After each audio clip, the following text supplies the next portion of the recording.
F2000 de chez JLS, une réplique compacte en majorité plastique, et les parties métalliques sont le rail, le canon, la gearbox et quelques petites pièces, le levier d'armement et le sélecteur de tir. Tout le reste c'est en plastique. Donc la première chose qu'on va faire, c'est de désolidariser la partie haute de la partie basse de la réplique. Donc on va enlever la clavette de sécurité.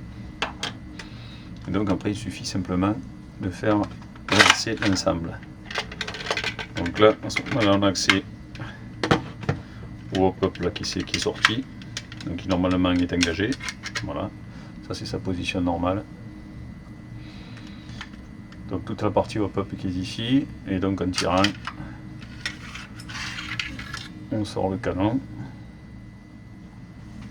Pour des raisons de commodité, on va donc dévisser toutes les vis qui sont visibles, et avant tout on va retirer donc là le caoutchouc donc de la crosse, et donc toutes les vis visibles.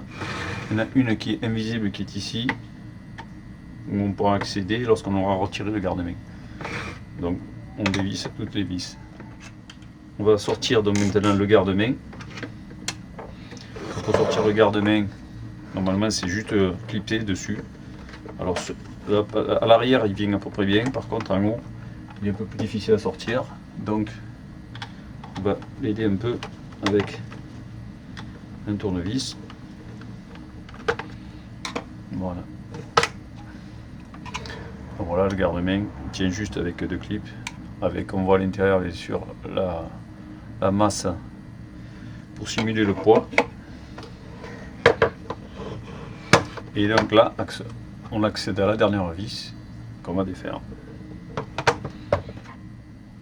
La dernière chose à enlever pour pouvoir séparer la réplique en deux, c'est cette goupille qui est ici, qui permet d'accéder, en fait c'est une trappe qui permet d'accéder au hop-up. Donc on va chasser la goupille qui est à l'intérieur. Donc la goupille, et on enlève la petite fenêtre qu'on met de côté pour ne pas perdre. Là, on va donc pouvoir séparer maintenant la réplique en deux morceaux.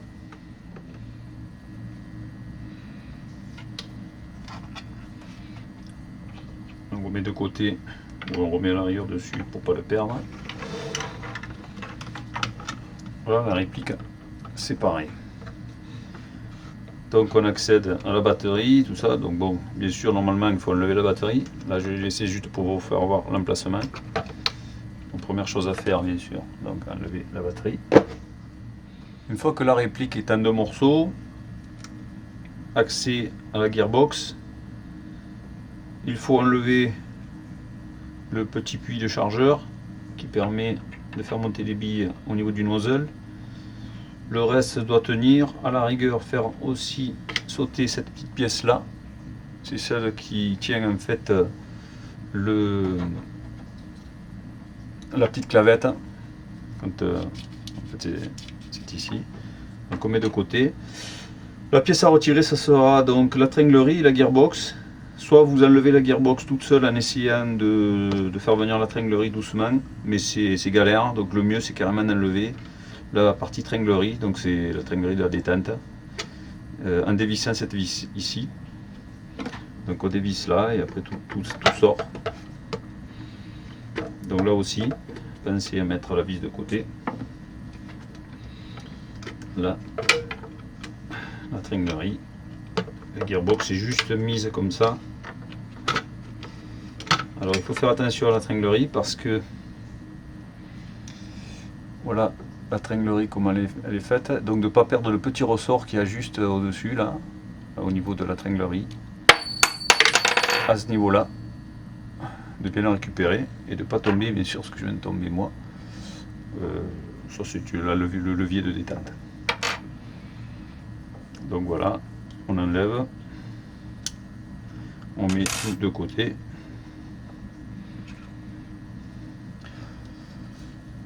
Donc voilà la gearbox en elle-même avec le sélecteur de tir, dans le cylindre. Donc pour le remontage, ben, une fois que vous avez fait ce que vous aviez à faire sur votre gearbox, donc la tringlerie étant levier, on va remettre la tringlerie, donc il va falloir mettre cette tige ici. Donc à faire, il ne faut pas oublier d'abord de mettre le petit ressort. On met la tringle et le ressort dans le petit ergot qui est moulé sur la carcasse. Donc voilà en fait ce que ça donne une fois mis en place. Tout ça pour que normalement ça fasse, voilà ça. Ça c'est, s'il y avait la batterie, la gearbox tirerait. Ensuite il suffit de remettre l'ensemble, donc alors on retourne, on met la gearbox, alors il y a des petits ergots, pas trop se tromper, bien aligner la tringlerie dans son logement, on remet la partie, ensuite on remet la biellette de la détente,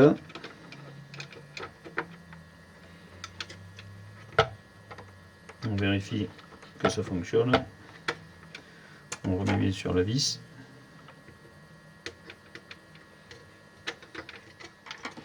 vérification que ça fonctionne bien, de surtout bien faire attention au petit ergot ici qui est monté sur un petit ressort, c'est celui qui permet de faire des crans de sûreté justement sur le cran de sûreté de la réplique, de ne pas le perdre parce que c'est une petite pièce qui se perd facilement. Donc là, ben, telle qu'elle est, on peut normalement la remonter puisque on a fait ce qu'on avait à faire dessus. Donc pour le remontage, c'est exactement la même chose dans l'autre sens. On va remettre la deuxième partie. Il ne faut pas oublier de mettre la petite partie ici. Donc ça, c'est primordial parce que sinon vous allez avoir des problèmes par la suite. Voilà, juste un cliqueté comme ça, c'est même pas, ça tient pas énormément. Ben, on peut remonter. Donc là, on va remettre les vis dans les deux grandes là, deux grandes ici. Tout le reste, c'est des petites vis. Et la suite, le garde-main, remettre là. Donc ça, on peut le mettre de suite. Donc on utilise bien sûr la petite goupille. On met la goupille en place. On remet les vis. Voilà, dernière vis. Manque plus qu'à remettre le garde-main. Le garde-main, c'est pas compliqué, il se présente tout seul. Voilà, on en cliquette. Et on utilise donc la clé BTR. On remet l'ensemble.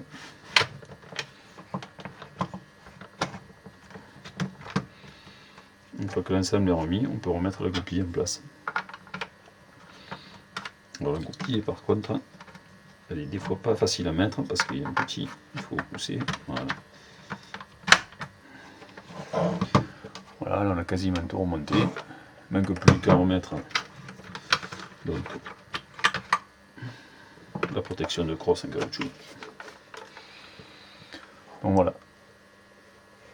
Alors si vous voulez démonter le canon, sachez qu'il faut donc tourner dans le sens anti-horaire, comme tous les silencieux. Donc on peut y monter un silencieux. Par contre le canon étant vraiment de mauvaise qualité, on peut plutôt mettre un silencieux, c'est plus sympathique. Donc pareil, c'est un sens anti-horaire, donc vous pouvez mettre soit un silencieux à ce niveau-là, soit un silencieux à ce niveau-là. Sachant que bon, vu la grandeur du canon, il vaut mieux encore presque mettre le silencieux directement à la base.